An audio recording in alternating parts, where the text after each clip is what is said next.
Goeienaand en welkom by vanaand se uitsending van Fokus, die program op Pretoria FM en sosiale media, ook YouTube, waar ons die belangrikste nuusgebeure van die afgelope, hierdie keer 2 weke, in diepte gaan bespreek. Verlede maandag was die openbare vakansiedag, die program het oorgestaan.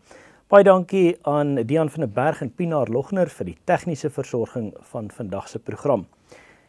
Ons gaste wil ek sommer onverwyld bekendstel. Roland Henwood, politieke ontleder verbonde aan die Universiteit van Pretoria. Roland, goeienaand en welkom aan jou. Goeienaand, baie dankie en ook aan die ander spanlede en ons luisteraars. En so ek dankie en welkom aan Benny van Sail, hy is die hoofbestuurder van TLUSA. Benny, goeienaand en welkom aan jou ook. Goeienaand Jaco, Roland, baie dankie voorreg om hier te kan wees. As mens die nuusgebeure van die laaste week in oënskou neem, is daar een ding wat uitstaan en dit het in die naweek gebeur. Die FSA wat betrokke geraak het by aanvalle in die Midde-Ooste en om meer spesifiek te wees in Iran, waar hulle kernaanlegte aangeval het en vernietig het volgens aanvanklike oorsigbesoeke. Nou, dit laat ook 'n vraag ontstaan oor waar staan Suid-Afrika se internasionale beleid. Suid-Afrika wat 'n bondgenoot van Iran is, nie net in die BRICS-groepering nie, maar ook in soverre dat hulle Israel by die strafhof in Den Haag verklaar het oor menseregte vergrype, beweerde menseregte vergrype. En dit plaas die kollig oor waar staan Suid-Afrika se regering vir nasionale eenheid wat buitelandse beleid betref. En Roland, ek wil by jou wegval. Die internasionale gebeure veral in die Midde-Ooste. Wat se druk plaas dit op die lede binne die RNE, gegee die uiteenlopende internasionale beleid van die partye? Ja, ek dink dit plaas nie druk op die lede nie, dit plaas druk op die regering vir nasionale eenheid. En wat ons gesien het, dis nou 'n jaar wat hierdie regering vir nasionale eenheid bestaan. En wat ons gesien het is dat die ANC het sekere enklawes geskep wat hulle buite die invloed van enige ander party hou. Hulle hou dit binne die ANC se volledige beheer. En een daarvan is buitelandse beleid en Suid-Afrika se verhoudinge met die res van die wêreld. Dit het nogal spanning geskep binne die regering van nasionale eenheid. Dit het gelei tot redelike interessante teenstrydighede, maar ook botsings. Die saak van Israel byvoorbeeld, waar die ANC baie sterk aan die kant van die Palestynë is, maar ook, en dit het ons gesien in die aanloop tot die aanklag by die internasionale geregshof, die Suid-Afrika se verbintenis tot Iran. Nou miskien net 'n bietjie konteks. Dis 'n historiese verbintenis wat teruggaan na die tyd van president Mandela toe. Dis nie iets nuut wat nou begin het nie. Maar die konteks verander. So dit is ANC beleid. Ek dink waar die druk op die ANC baie begin toeneem het, is natuurlik die feit dat al hoe meer gebeur en dat daar al hoe meer reaksies en amper eensydig optrede begin kom het. Ons dink aan die besoeke aan Washington. Die DA het 'n besoek gebring, ander rolspelers het besoeke gebring wat nie noodwendig in die parlement is nie. Ons dink aan die besoek van Solidariteit. Maar daar was deurlopend groeperinge wat Washington besoek het en wat toegang gekry het tot amptenare, tot politici, en baie duidelik is daar 'n klomp mense uit Suid-Afrika wat met president Trump kontak het. En dit het dit vir die ANC baie moeilik gemaak. So die omgewing waarbinne die ANC begin optree het in terme van sy buitelandse beleid het al hoe minder verdraagsaam geword, en die benadering van ek dwing dood eenvoudig my wil af het vir die ANC dink ek 'n groot probleem geword. Dit het so 'n bietjie teruggeslaan op hulle. En wat ons nou sien met wat in die Midde-Ooste gebeur, dink ek daai boodskap het nou baie sterker deurgekom na die ANC toe, dat jy kan dit doen, maar jy's op risiko, want almal gaan vingers na jou toe wys. So, en ek dink hierdie naweek wys dit. Skielik is die regering baie versigtig in sy uitlatings. Dirkou het nog glad nie gereageer nie. Die minister van buitelandse sake het nie gereageer nie. President Ramaphosa het 'n uitspraak gemaak, maar sy uitspraak is basies die oorlog moet ophou, met diplomatie fokus. Nou, waarom dit belangrik is dat binne die BRICS-groepering was daar sover niemand wat vanuit 'n BRICS-konteks Iran ondersteun het nie. Ons het wel gesien dat die bondgenote van Iran wat handelsbetrekking het en historiese verbintenisse het, soos Rusland, wat natuurlik afhanklik van Iran geraak het vir wapenvoorsiening in sy oorlog in Oekraïne, China wat baie sterk handelsbetrekking het en Iran is belangrik want dis China se invloed in die Midde-Ooste, as nie regtig ander Chinese invloed wat vergelykbaar is nie.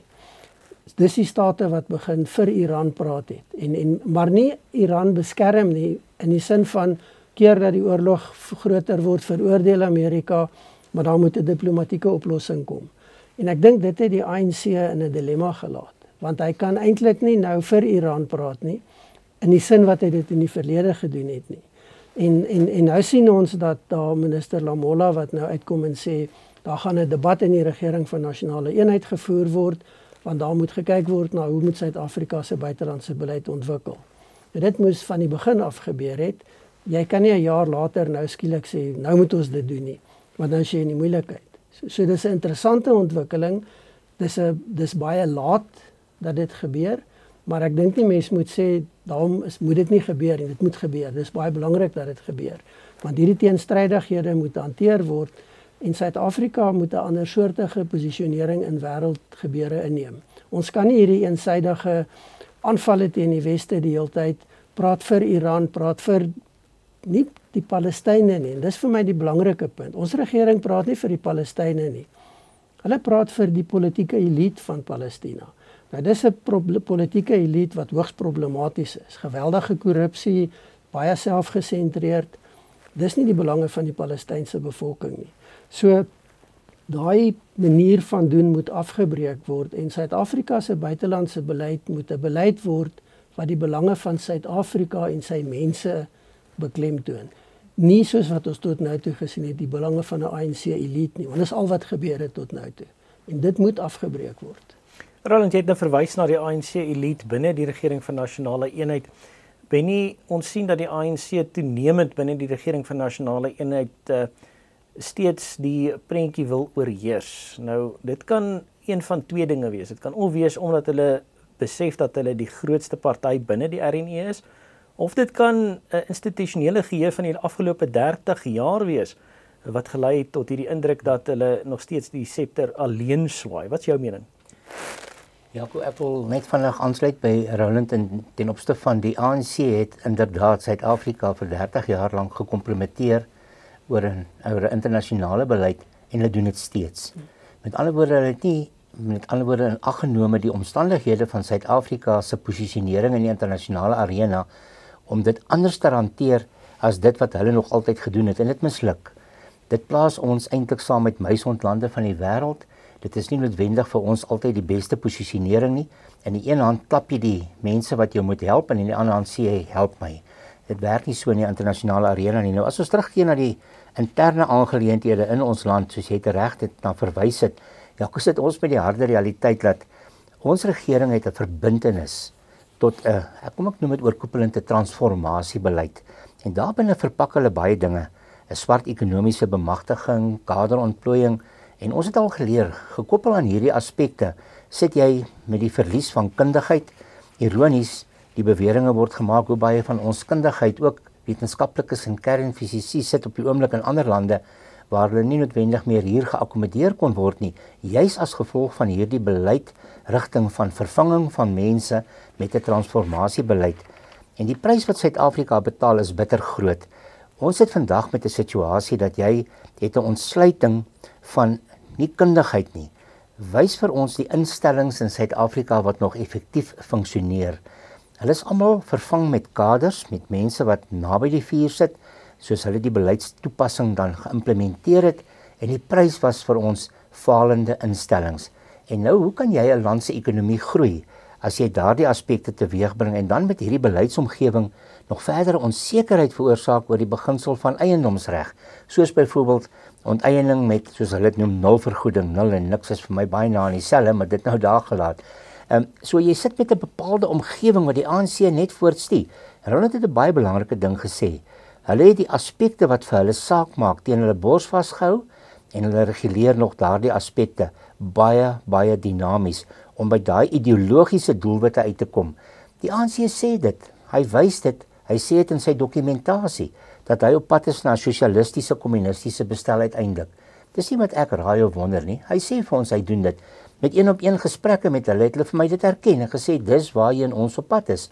En hulle dink hulle kan steeds dit doen, ten spyte van die feit dat hulle grootskaalse armoede skep, werkloosheid skep, misdaad onder hulle beheer het totaal weggehardloop.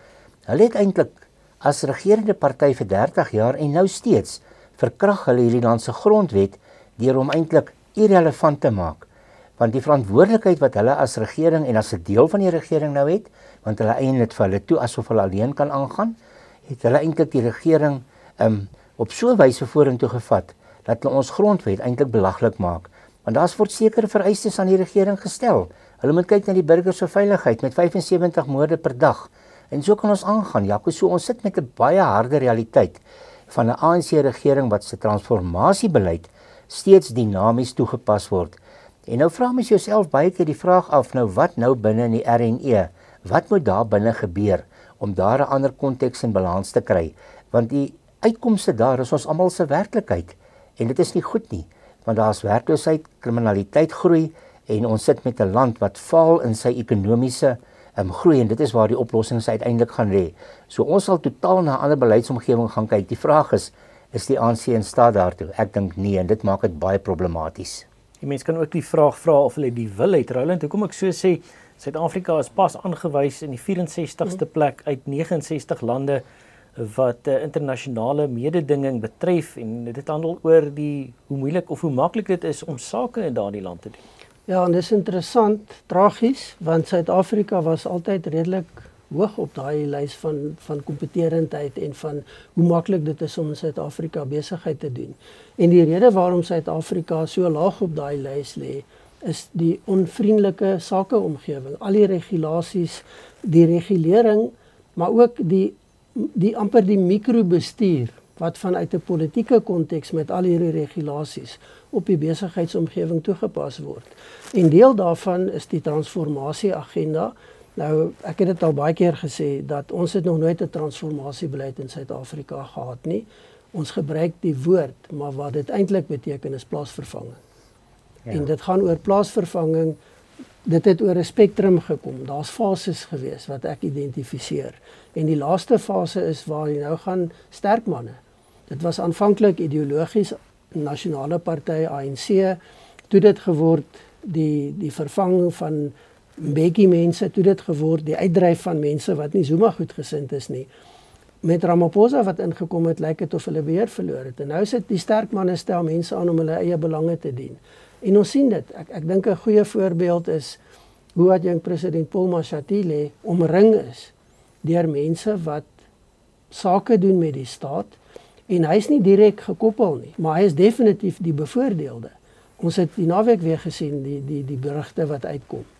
En dit is daai probleem wat ons het nie transformasie nie.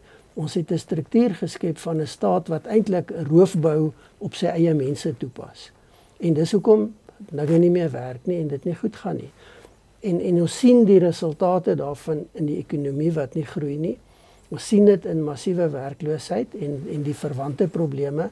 Maar ons sien dit ook in ons buitelandse beleid waar dit vir Suid-Afrika al hoe moeiliker word om gesien te word, om gehoor te word op die plekke wat saak maak. President Ramaphosa was nou die afgelope tyd by die G7 beraad. Nou, ons is vir 'n lang tyd, kom ek stel dit so, aanvanklik in die tydperk van veral president Mbeki was Suid-Afrika min of meer 'n permanente lid. Dit was toe die G10 gewees. Suid-Afrika is elke jaar uitgenooi en was daar gewees. Tot Zuma gekom het. Toe het hy nie meer opgedaag daar nie en toe het hulle hom nie meer genooi nie want hy het niks om by te dra nie. President Mbeki Ramaphosa is genooi na hy ingehuldig is die eerste keer, 2 keer. En toe het Suid-Afrika nie weer 'n uitnodiging gekry nie. Ons het nou hierdie jaar 'n uitnodiging gekry, dis omdat ons die G20 president is en waarskynlik omdat daar groot onsekerheid in die bondgenootskap is oor die verhoudinge met die VSA. So nou begin Europa, Kanada kyk na ander vennootskappe, ander maniere van doen en Afrika raak belangrik. Die Afrika-Unie is nou 'n lid en Suid-Afrika is weer genooi want ons is die G20 presidentskap. Maar behalwe dit, ons is nie in BRICS meer 'n belangrike rolspeler nie. Ons is een van die historiese lede, maar dis omtrent dit. So die manier van doen moet verander. En ons kan nie toelaat dat ons in Suid-Afrika aangaan met 'n ANC wat alleen besluit en alleen optree nie. Ons sien telke male hoe dit probleme skep. Die kwessie van buitelandse beleid wat 'n anti-westerse beleid geword het. Nou mens kan baie dinge in die geskiedenis gaan ontleed en so. Dit was nooit nodig nie. Suid-Afrika het nooit 'n anti-Amerikaanse beleid gehad nie, nie onder Mbeki nie. Ook nie onder Mandela nie. Dit het met Zuma begin. Dit lyk of Ramaphosa nie die manier het, die wil wat jy van praat, om dit om te keer nie. Miskien net 'n laaste punt hier. Wat ons ook sien is 'n verpersoonliking van beleid. En dis vir my baie interessant, die verdeeldheid in die ANC, wat deurslaan in plekke soos Suid-Afrika se buitelandse beleid. As jy gaan kyk die afgelope 2 weke wat opvallend was, elke keer wat daar 'n besoek is in Washington of Londen of die G7, dan is daar 'n senior minister in Moskou. Amper asof Suid-Afrika homself in Moskou moet gaan regverdig oor hoekom is ons besig om samesprekings te voer met Washington of in Kanada of waar ook al. Mashatile wat nou in Moskou was, Angie Motshekga wat in Moskou was terwyl daar in Washington 'n besoek was, en so kan 'n mens dis opvallend hierdie patroon. En my vraag is waarom? Het ons nie 'n onafhanklike buitelandse beleid meer nie? Is ons nie 'n staat wat 'n soewereine posisie kan inneem nie? Dit lyk nie so nie. En dis deel van daai, en Benny het dit genoem, die agteruitgang, die faling van instellings. Ons moet baie kritiese vrae begin vra oor Dirke, ons departement van buitelandse sake. En die mislukking van Dirke om basiese funksies na te kom en suksesvol uit te voer. Soos skakeling, soos voorbereiding, soos opvolg van besoeke. Dit gebeur net eenvoudig nie meer nie. Want die kundigheid en saam met dit die verantwoordelikheidsbesef wat die politieke wil is nie meer daar nie. Hoekom? Want ons stel verloopte politici aan as ambassadeurs, deeltyd. Almal wat hier in die moeilikheid kom word ambassadeurs. Jy kan nie 'n goeie buitelandse beleid bou as jou instelling by die huis, jou hoofkantoor disfunksioneel is en jy het hierdie patroon van doen nie. So kort, lang antwoord, die politieke wil ontbreek en die praktyke wat ons sien wat gevestig word, wys dit. Net hierna gesels ons oor die invloed van daardie beleid of gebrek aan beleid op landbou as 'n ekonomiese sektor. Jy is ingeskakel by Fokus op Pretoria FM en op sosiale media, die program waar ons nuussake van die dag in diepte deurtrap. Ons gaste vandag, Roland Henwood, politieke ontleder verbonde aan die Universiteit van Pretoria, en Benny van Sail, die bestuurshoof van TLISA.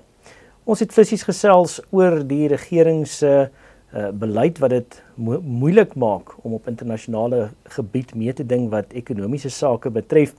En Benny, ek wil by jou hoor, as ons nou voedselsekerheid net vir 'n oomblik op sy skuif, die rol van landbou in Suid-Afrika. Die laaste 6 maande, 3 maande, jaar en 'n half, het landbou as 'n ekonomiese sektor baie bygedra om die land van moontlike resessie te red. En dit is die rol wat landbou ook op ekonomiese gebied speel. Nou, wanneer ons regering dit moeilik maak om op internasionale gebied mee te ding, raak dit ook die ekonomiese deel en uitvoere en invoere van landbou. Hoe ervaar julle dit? Ja, inderdaad, weet jy, mense wil wegtrek om te sê, as landbou lewe, dan sal die land lewe. Want ons kan onsself dink in enige omgewing in die hele ekonomie, maak nie saak in watter sfeer ons van praat nie. As daar nie kos op die tafel is nie, gaan daar nie funksionaliteit wees nie. So kos op die tafel, dink ek, is die kernbelangrike ding. Dis die voedselsekerheid gedeelte. Nou, die dilemma wat ons vandag het, is dat wanneer jy gaan kyk na die werklikheid van die landbou en sy uitdagings wat hy het om nou by daai produksiepunt te kom en die verskil te maak om 'n bydrae te maak ten opsigte van jou land se ekonomiese ontwikkeling.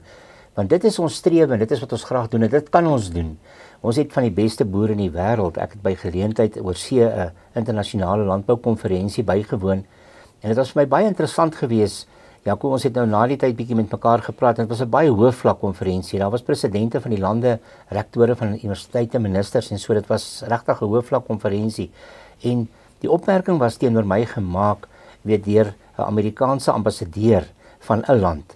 En hy het vir my net gesê die opmerking dat, weet jy, hy sê van ons van buitekant af bespeur dat in enige land kan jy agterkom die regering van die land behoort en hulle is nogal die boer se grootste vriend. Maar ons kan in Suid-Afrika sien, julle regering van die land is eintlik julle grootste bedreiging. En dit maak dit eintlik hartseer dat jy sit met 'n regering wat 'n beleidsomgewing skep waarteen jy heeltyd moet beklei, wat jy heeltyd onsekerheid moet oorbrug, want in enige besigheid, maar veral op landbou, moet jy belê om mededingend te bly, die nuutste tegnologie in te bring, seker te maak dat jy die jongste tegnieke en die goed bemeester en dit toepas om dan jou winsgewendheid te bereik, want dit is volhoubaarheid. En dit is ons dilemma wat ons vandag het in Suid-Afrika, is dat ons sit met onnodige uitdagings. En ten spyte van dit, is dit elke keer amper landbou wat gaan seker maak dat ons dan ook stabiliseer. Maar nou moet ons ook konteks behou. Landbou is uit die aard van die saak 'n baie seisonale aspek. Hy is wisselend deur sy seisoene en daarom sal ons nou nie moet gaan kyk na sy bydrae tot die BBP in eng terme nie. Ons moet dit in 'n breë konteks beskou, want dit is eintlik 'n eenmal 'n jaar geleentheid wat 'n saaiboer het om sy mielies te plant. En hy gaan volgende jaar eers weer die geleentheid kry. So die ander tye wanneer hy nou nie daai bydrae aan inspuiting in die ekonomie maak nie, moet ons dit dan verdiskonteer daarom teenoor die hele spektrum.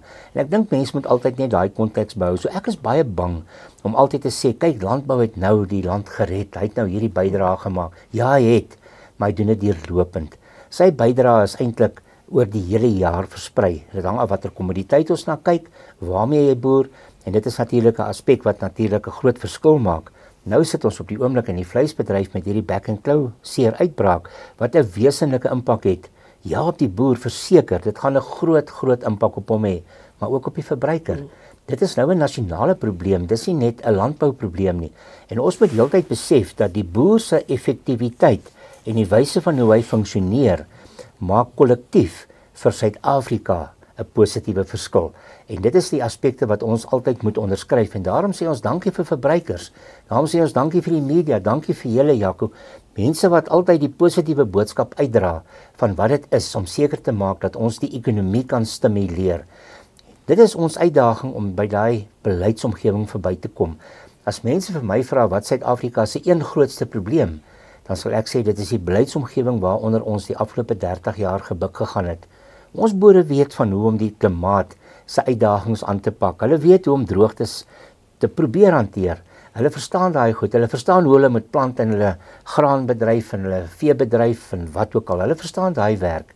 Maar wanneer jy teen onnodige hekkies jou vasloop en dit is 'n onnodigheid wat jy ook moet oorbrug, dit maak dit baie moeilik. En daarom vra ons vir Suid-Afrika kollektief dat ons hierdie beleidsomgewing kan verander. Ons verwys heeltyd daarna. Elke aspek van hierdie regering se beleid is ongunstig vir die land se mense op die einde van die dag. En op die einde van die dag betaal die boer saam met die verbruiker daar 'n duurprys. So ja, die landbou het sy rol gespeel en ons is dankbaar daaroor en hy sal dit weer doen. Want 'n landbouer in sy wese, daai boer, is 'n positiewe, toekomsgerigte mens en hy weet wat dit is om vas te byt en 'n verskil te maak. Dis lekker om te kan boer ten spyte van 'n regering. Ons het vroeër oor beleid gepraat en diegene wat put uit die genot wat 'n ding soos ekonomiese bemagtiging vir sekere groepe daarstel.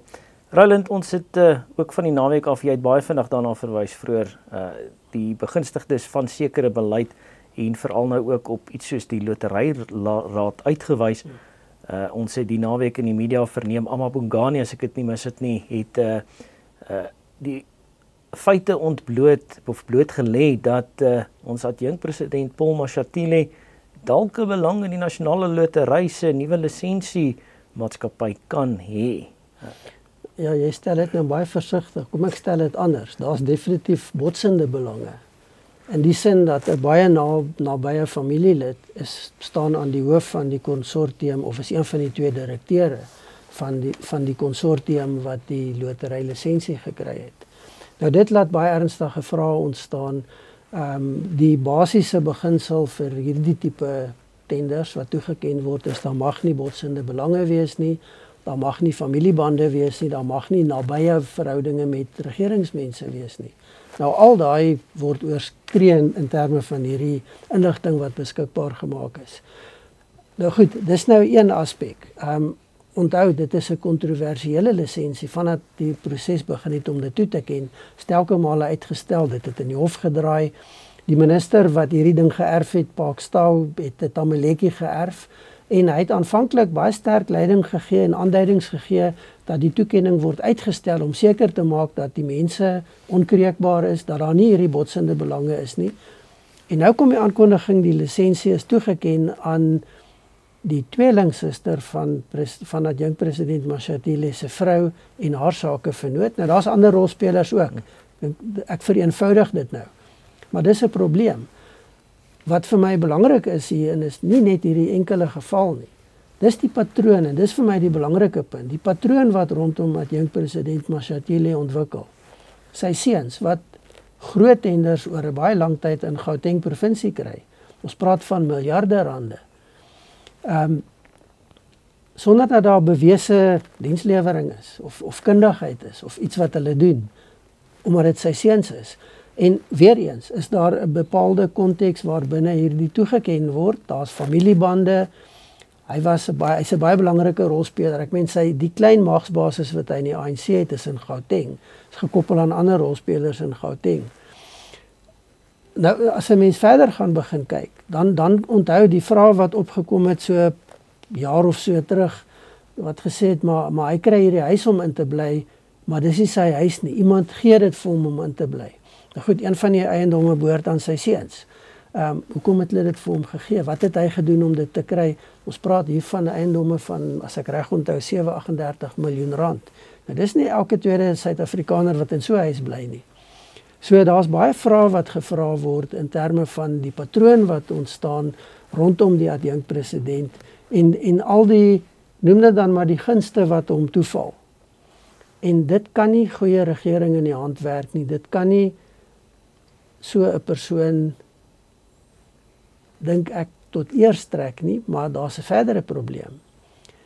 En dit is dat hy die toegang kry tot die voordeel van dit en baie duidelik die voordeel van toegang tot mense met baie geld.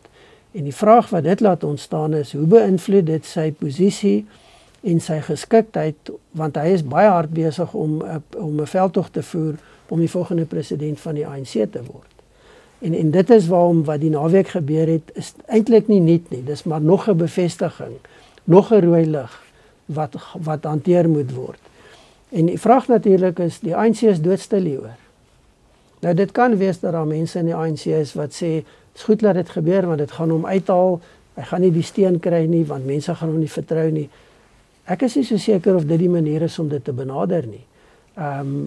En weer eens, die punt wat jy net nou gemaak het, is daar politieke wil? Dit lyk nie so nie, om dit te hanteer. Hy is besig om 'n veldtog te bou, sover redelik suksesvol. As dit nie was vir media nie, dan was niks van hierdie goed ooit bekend en word daarop gefokus nie, want binne die ANC word dit dood eenvoudig geïgnoreer. Binne die vorige adjunkpresident David Mabuza was ook in die kolle gewees oor beweerde misdadige bedrywighede. Hy is bietjie uitgeskuif en het ons nou plek gemaak vir Paul Mashatile, maar met die ANC leierskapstryd kan Paul Mashatile dalk sy hoed ook ingooi as 'n moontlike opvolger vir president Ramaphosa. Ek is nie so seker wat is presies alles daar besig om te gebeur nie, want ek hoor verskeie name en ek is versigtig om dit te noem, want 'n mens weet nie hoe gaan dit ontsluit nie. Ek wil net in die sin aansluit by Roland in die opsig dat ons sit nou met hierdie hele toekenning van hierdie lisensie, maar ek dink iewers moet ons vir mekaar sê, Roland, in hoe mate en watter meganismes word als gebruik om hierdie misdadigheid van selfverryking dan te substansieer binne in ANC geleedere, want ek dink tenderbedrog speel 'n groot rol. Ek dink dit is een van die meganismes wat baie lekker gebruik word. Wat nog? Met ander woorde, daar's absolute plundering van die staatskas in vele opsigte met selfverryking om te gaan kyk hoe, wat, waar. En ek is nie so seker of dit by hulle 'n klad op jou naam is nie. Ek het al begin wonder daaroor. As jy gaan kyk na die hoeveelheid mense deur die Waarheids- en Versoeningskommissie nou nie, weet wat uitgewys is, jy weet met die Zondo-kommissie, dankie, vergeet ek nou vir 'n oomblik die naam, met die Zondo-kommissie, jy weet, en daar gebeur net niks. Net mooi niks nie. Is dit nou maar aanvaarbaar?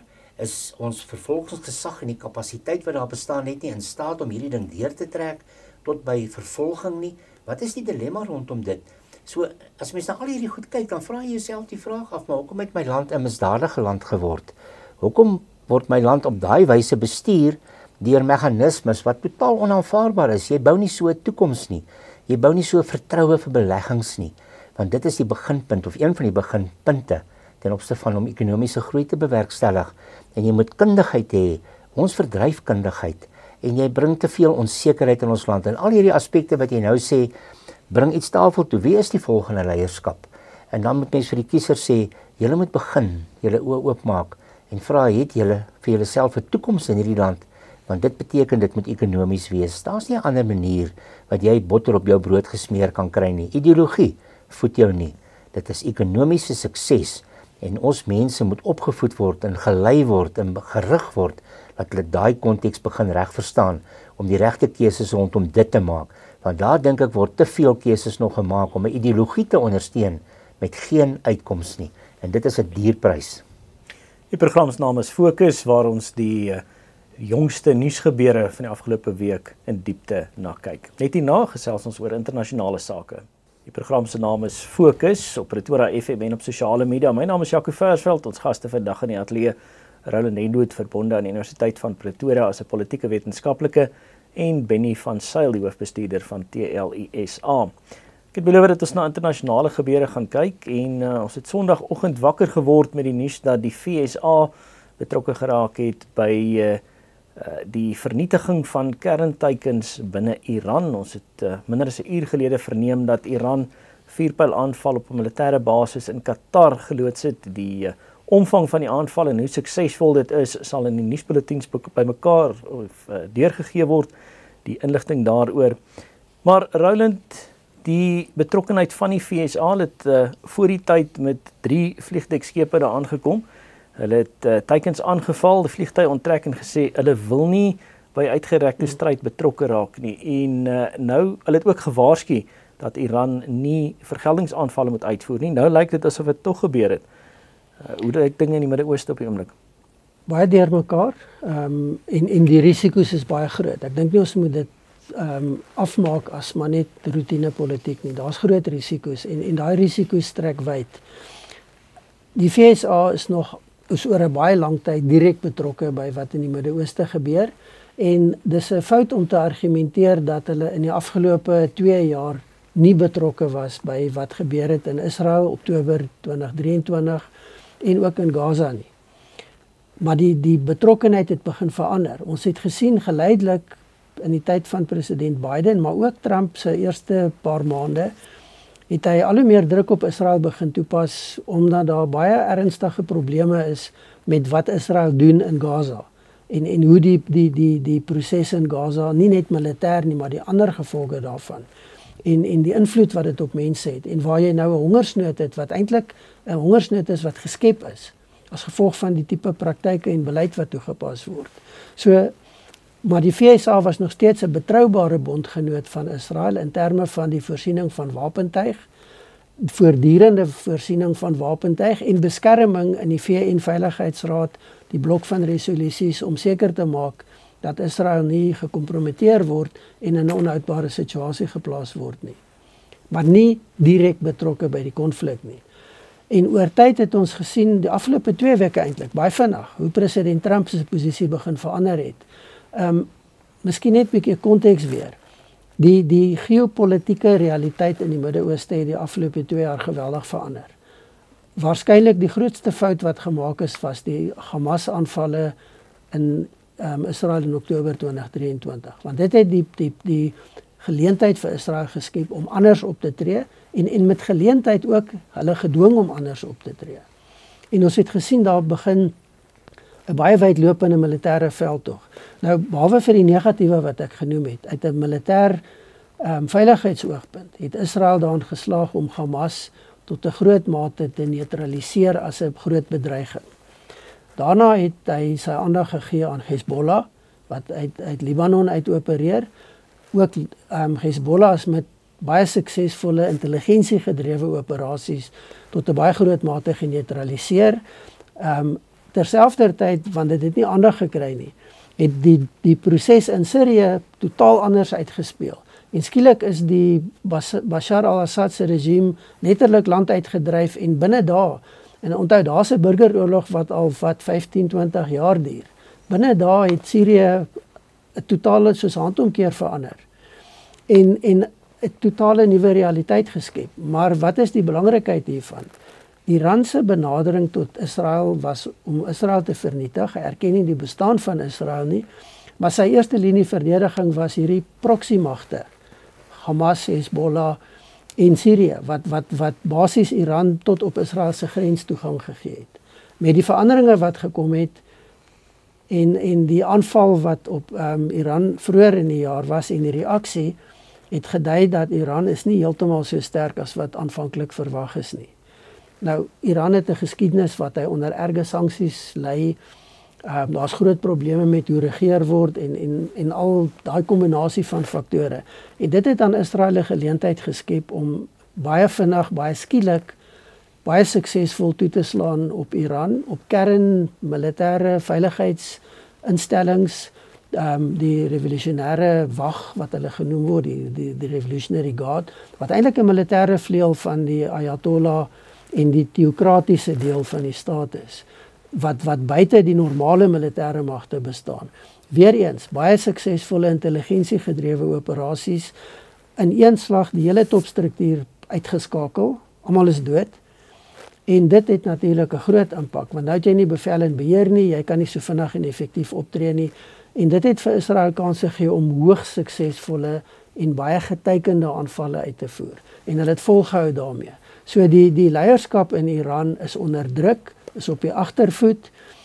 Wat oorgebly het en daar's debatte. Het hulle of het hulle nie die kernvermoë of die kernwapenontwikkeling wat hulle van beskuldig word nie. Dit is Netanyahu en Israel se groot beskuldiging vir die afgelope 20 jaar. Maar wat hy wel kon doen is om uit te wys deur die praktyke wat toegepas is, dat Israel het nie die vermoë om daai program direk te beïnvloed nie. Hulle kan dit indirek doen. En dit het president Trump genoop om die VSA te gebruik met sy hoogs gevorderde wapentuig, groot wapentuig wat niemand anders oor beskik nie, om 'n aanval uit te voer. En dit lyk asof hulle die instellings, die 3 wat bekend is, die groot 3 instellings, redelik suksesvol ten minste geneutraliseer het. Daar's definitief groot skade aangerig. Of dit die einde van die kernprogram is, dit is hoogs debatteerbaar, maar dit het definitief die druk verhoog en dit het die program 'n paar jaar ten minste teruggesit. Nou daar's ander aspekte, ons weet nog nie hoe suksesvol die aanvalle was nie. Ons mens moet wag vir die waardasie en evaluerings daarvan om meer akkuraat te wees. Dis nog te gou om te sê. Maar dit het die dinamika weer verander, want skielik het jy nou die VSA met 'n president wat gesê het, ek is teen oorlog, ek wil nie by hierdie ewigdurende oorlog wat dit genoem word betrokke raak, soos wat ons in Irak gehad het, soos wat ons in Afghanistan gehad het. Dis nie in Amerika se belang nie. Ons moet na ons eie interne politiek en ekonomie eers kyk.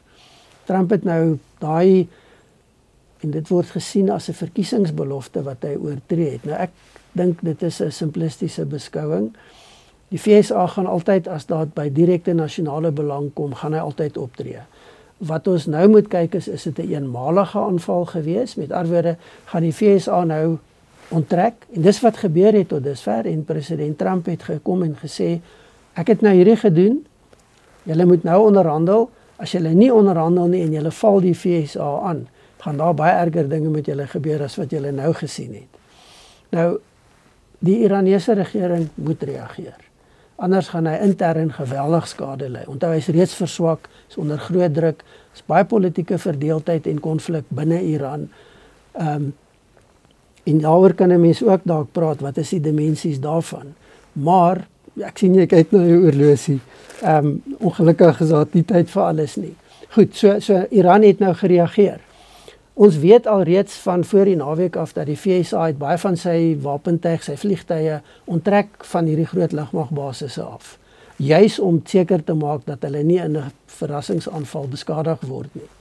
Die vraag nou is, gaan die VSA hierdie sien as 'n aanval, of gaan hy dit sien as deel van die proses van Iran moet nou wys dat hy iets kan doen, maar dit is so geteken, onthou dit het 'n paar jaar terug ook gebeur. Die tekening was so, paar mense is beseer, maar daar was nie 'n teenaanval. Daar's gesê, weet jy wat, kom ons los dit, ons gaan aan met konstruktiewe maniere van sake doen. Die vraag nou is, gaan dit so interpreteer word? Gaan president Trump en die mense om hom dit so interpreteer? Gaan hulle die risiko en die versoeking van toetree tot nog 'n oorlog? En dis nie 'n oorlog wat jy vinnig gaan klaarmaak nie. Iran is nie 'n maklike teiken nie. Dis nie 'n maklike vyand nie. Die vraag is, gaan dit die moeite werd wees? Ons weet nie. Roland, ek wens ons het nog 'n halfuur gehad om te kyk na net die feit dat die FSA gesê het hulle soek nie noodwendig regeringsverandering nie, die feit dat die internet afgeskakel is, die feit dat randgroepe binne Iran aangedui het dat hulle nie noodwendig gekant is teen aanvalle op die Ayatollah op hierdie stadium nie, die feit dat daar minder as 2 jaar gelede nog onluste was in Iran wat met geweld onderdruk is, maar ongelukkig hierdie tyd is ingelaat. Benny, gou net laaste opmerking van jou kant. Opmerkings. Hoe raak dit Suid-Afrika? Ja, olie gaan duurder word, ons gaan brandstof voorbetaal, ek dink so. En dan die tweede ding wat ek wil vra is, dis 'n baie moeilike tyd om ontledend na die media te kyk. Hier is soveel propaganda en mense is so verward oor al hierdie propaganda dat keuses baie keer nou ook op die emosie gemaak word, want jy weet nie meer vandag wat is feit en wat is fiksie nie. Baie moeilik vir hierdie politieke ontleeders om na hierdie goed te kyk. Dankie. Dis ons na hulle luister, hulle die kennis. Baie dankie aan ons paneel. Roland Henwood, politieke ontleder verbonde aan die Universiteit van Pretoria, en Benny van Sail, hoofbestuurder van TLISA, tegnies versorg deur Dian van der Berg en Pienaar Logner. My naam is Jaco Versveld. Jy kan vir ons 'n e-pos stuur, jaco@pretoriafm.co.za vir enige kommentaar oor Fokus. En groet ons tot DV volgende week.